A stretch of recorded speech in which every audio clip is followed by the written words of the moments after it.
అందరికీ నమస్కారం అండి. చక్కగా మనం ఈ ధనుస్సు రాశి వారి ఫలితాలు ఈ ఆంగ్ల నూతన సంవత్సరంలోకి అడుగుపెట్టేశాము.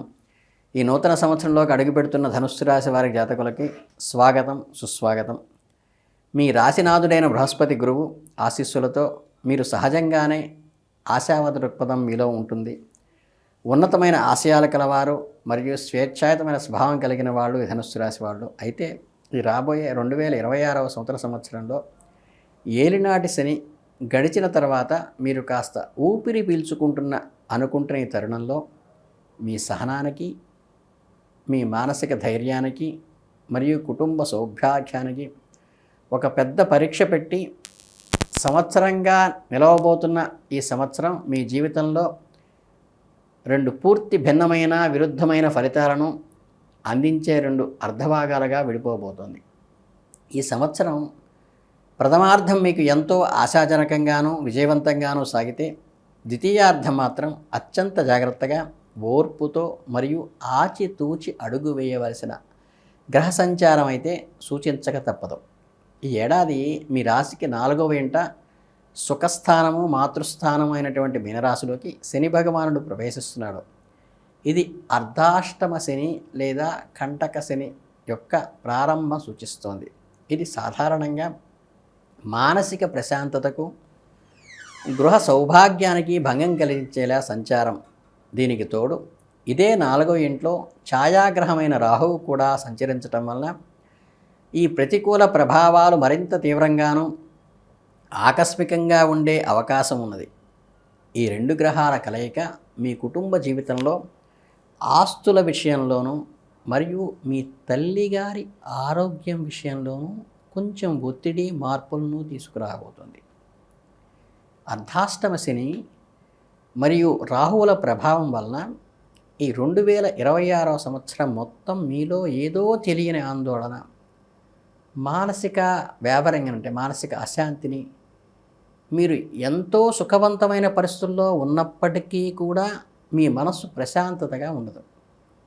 అనవసరమైన భయాలు, భవిష్యత్తు గురించి ఆందోళన మిమ్మల్ని చుట్టుముడుతున్నట్టుగా ఉంటుంది. 4వ ఇంట్లో మీ తల్లిని సూచిస్తోంది కాబట్టి ఈ సంవత్సరం మీరు మీ తల్లిగారి ఆరోగ్యం పట్ల అత్యంత శ్రద్ధ వహించవలసిన అవసరం ఉంది. ఆమె ఆరోగ్యానికి సంబంధించి సమస్యలు తలెత్తవచ్చు. దీర్ఘకాలిక సమస్యలు కూడా ఇబ్బంది పెట్టవచ్చు. గృహ జీవితంలో కూడా ఇది గందరగోళ సమయం. కుటుంబ సభ్యుల మధ్య చిన్న చిన్న విషయాలకి అపార్థాలు, వాదోపవాదాలు పెరిగే అవకాశం ఉంది. ఇంట్లో ప్రశాంతమైన వాతావరణం లోపించి ఏదో ఒక రకమైన కొనసాగుతూ గొడవలతో ఉంటుంది.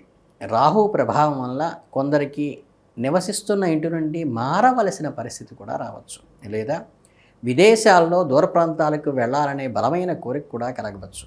మీరు చాలా కాలంగా సొంత ఇల్లు కొనాలని, భూమి కొనాలని ఏదైతే ప్లాన్ చేస్తుంటో ఈ సంవత్సరం అనేక అడ్డంకులు, జాప్యాలు దానికి ఎదురవుతూ ఉంటాయి. పత్రాల విషయంలో కూడా మోసపోయే అవకాశం ఉన్నది. కాబట్టి ఆస్తి సంబంధిత వ్యవహారాల్లో అత్యంత జాగ్రత్తగా నిపుణుల సలహా మీద మాత్రమే, ఎక్స్పర్ట్స్ ఒపీనియన్ తీసుకుని మాత్రమే చేయండి. అలాగే వాహనాలు నడిపేటప్పుడు కూడా కొంచెం అప్రమత్తంగా ఉండండి. వాహనాలకు తరచూ మరమ్మతులు రావటము, రాహువు ప్రభావంలో ఆకస్మిక చిన్న చిన్న ప్రమాదాలు జరగటము ఆస్కారం ఉంది. కాబట్టి వేగం లేకుండా జాగ్రత్తకే ప్రాధాన్యత ఇచ్చి నడుచుకోవలసిన అవసరం సూచించక తప్పదు. ఇక వృత్తి మరియు ఉద్యోగ జీవితంలో విషయానికి వస్తే ఇది కూడా ఒక సవాలుతో కూడుకున్న రంగమే.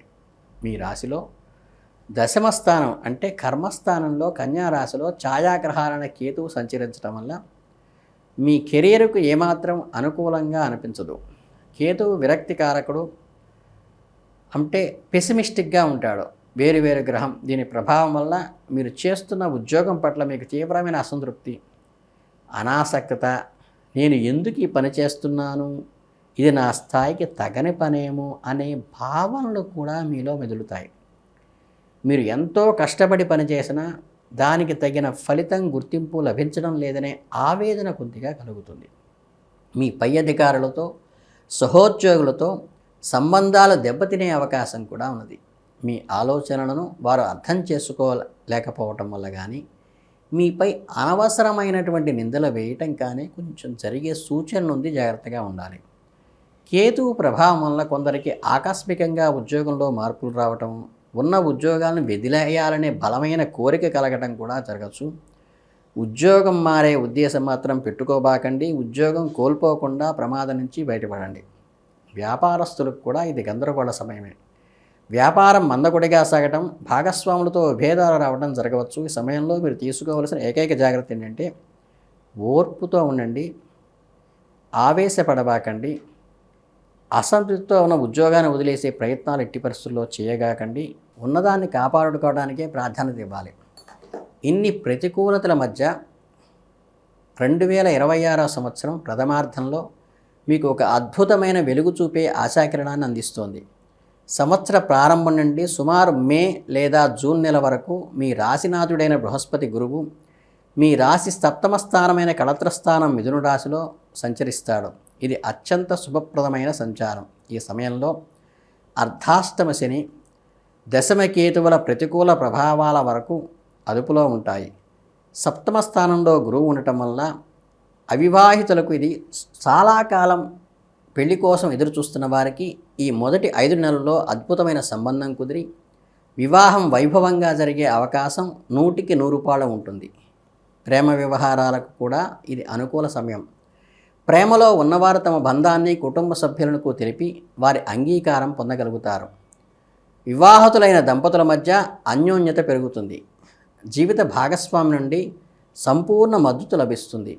వారి సలహాలు మీకు ఎంతగానో ఉపయోగపడతాయి. వ్యాపారస్తులకు, ముఖ్యంగా భాగస్వామ్య వ్యాపారాలు చేసేవారికి ఈ ప్రథమార్థంలో కొన్ని ఒప్పందాలు, భారీ లాభాలు వస్తాయి. మీ సామాజిక గౌరవం, పలుకుబడి పెరుగుతుంది. ఈ సప్తమ గురువు తన శక్తివంతమైన దృష్టిని మీ లాభస్థానం 11వ ఇంటి మీద, మీ జన్మరాశి 1వ ఇంటి మీద మరియు మీ ధైర్యస్థానం 3వ ఇంటిపైన ప్రశంపజేస్తారు. దీని ఫలితంగా ప్రథమార్థంలో మీ ఆర్థిక పరిస్థితి చాలా బలంగా ఉంటుంది. అనేక మార్గాల నుండి ధన ప్రవాహం ఉంటుంది. మీ కోరికలు నెరవేరుతాయి. మీ ఆరోగ్యము, ఆత్మవిశ్వాసము, బలం ఉంటాయి. మీలో ధైర్యం పెరిగిన కొద్ది ప్రయత్నాలు చేస్తారు. తోబుట్టువులతో సంబంధాలు మెరుగుపడతాయి. మీరు మీ జీవితంలో ఏవైనా ముఖ్యమైన నిర్ణయాలు, పెళ్ళి, కొత్త వ్యాపారము, ఆస్తి కొనుగోలు తీసుకోవాలంటే వాటిని ఖచ్చితంగా మొదట 5 నెలల్లోనే పూర్తి చేసుకోవటం మీకు మంచిది.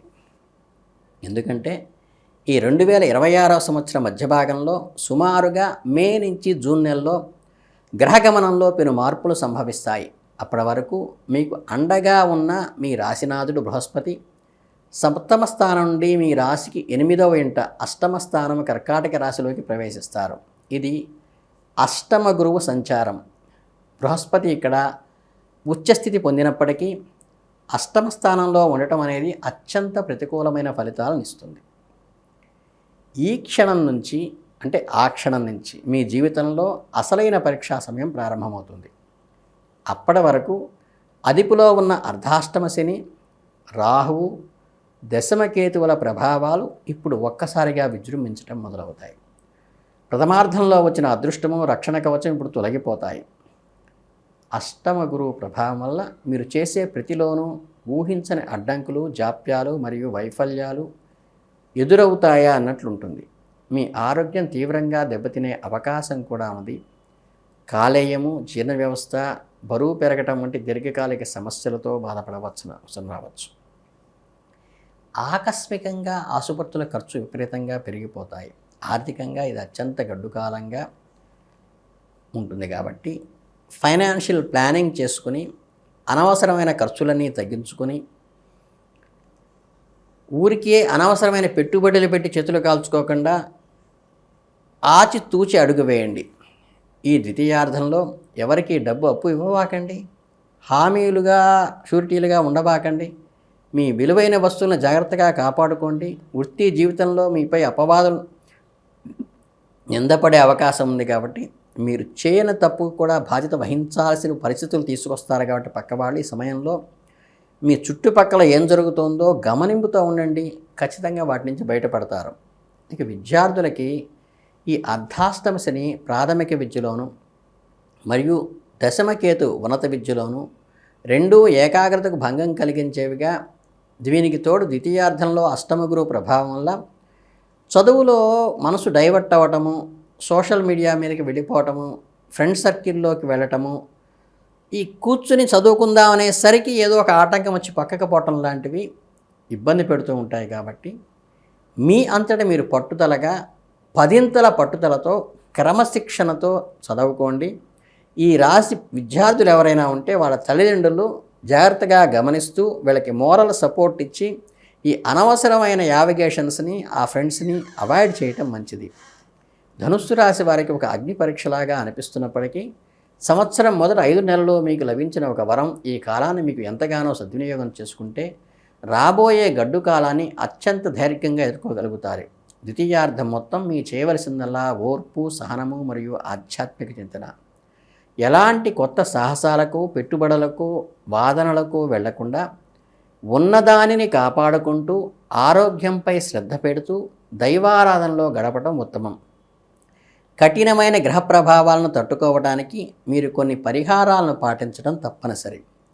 మీ రాశినాథుడు అష్టమంలోకి వెళ్తున్నందున ప్రతి గురువారము దత్తాత్రేయుణ్ణి ప్రార్థించడము, గురుచరిత్ర లాంటిది పారాయణ చేయటము, గురు గీత లాంటిది పారాయణ చేయటము, పేద విద్యార్థులకు గురువుకి సహాయం చేయటము, మీకు బృహస్పతి స్తోత్రం చేసుకోవటము, అర్ధాష్టమ శని మరియు రాహువుల శాంతి కోసం ప్రతిరోజు హనుమాన్ చాలీసా చదవటము, అలాగే ప్రతి శనివారము మనకి నవగ్రహాలలో శనికి తైలాభిషేకం చేయటము, వృద్ధులకు సహాయం చేయటము, అలాగే అమ్మవారి గుడిలో దర్శనం చేసుకోవటము, దశమకేతువు శాంతి కోసం అధర్వణ శేషంతో గణపతిని ప్రార్థించడం చేయండి. సంకష్టమోచక గణపతి పూజ ఎక్కడైనా జరుగుతుంటే చేయించుకోండి. గణపతికి గరిక మాలతో అర్చించండి. ఈ సంవత్సరం చిన్న చిన్న సవాళ్ళను, మానసిక స్థైర్యాన్ని పెంచుకుంటూ ఒక క్రమశిక్షణతో మీ చుట్టుపక్కల మీకు వ్యతిరేకంగా జరిగే అన్ని లక్షణాలను గమనిస్తూ మీ జీవితంలోకి, మీ కుటుంబంలోకి థర్డ్ పార్టీ వాళ్ళని చక్కగా ఎలిమినేట్ చేసుకుంటూ పోయి జాగ్రత్తగా ప్రతిదాన్ని మనసు విప్పి మాట్లాడుకుంటూ స్పౌస్తో కానీ, బిజినెస్ పార్ట్నర్స్తో కానీ, తల్లిదండ్రులతో కానీ, అధికారులతో కానీ మీకు మీరుగా నేరుగా మాట్లాడుకోండి. ఎవరిని నమ్మబాకండి, ఎవరికి షూరిటీలు పెట్టబాకండి, ఎవరికి అప్పులు ఇవ్వబాకండి. ఈ రకమైన చిన్న పరిహారాలు చేసుకుంటే అద్భుతంగా ఈ సంవత్సరం మీకు సహకరిస్తుంది. ఈ జాగ్రత్తలు మాత్రం జాగ్రత్తగా తీసుకుని ముందుకు వెళ్ళాలని మీరందరికీ శుభాభినందనలు తెలియజేసుకుంటూ జై హింద్.